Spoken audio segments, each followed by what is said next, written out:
บอกเราชาวไทยส่งเสริมของไทยไม่เป็นไทยแน่เป็นที่หวังเห็นของปวงประชาเข้ามาส่งเสริมเอาไว้ประเพณีทั้งทุกกำทุกไฟรับทางงานทั้งของเองทุกชายไหลออกเล่นทุกเกียร์ล้มมาเมื่อบังเอิญไทยมีสัมพันธ์ไม่กี่กับประเทศต่างทั้งได้กลายเป็นเขาบังอีกบ้างทำมาแล้วบ่ยัดตัวพี่เป็นคนอีสานจึงคุ้มวันเมื่อวันมาที่อยู่กันมานี้ผมเองแล้วก็เป็นคนไทยอยู่ภาคไหนก็ไทยสามัคคีอีสานเรามีของดีบุญป่าจำพี่ชมวัฒนธรรมมุขภาพฟังเทศฟังธรรมพระใบกำลังอยู่ทุก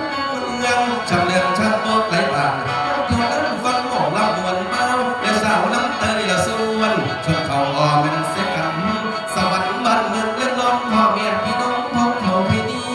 อีสานเรามีของดีบุญป่าจำที่ประเพณีทั่วนั้นทั่วทุกเรื่องอีสานไทยอยู่ใส่เนื้อจะกลับขึ้นมาอยู่ใส่เนื้อจะกลับขึ้นบ้านขึ้นอีสานบ้านห้องเก่าพ่อกับเมียยังคอยถัดเก่า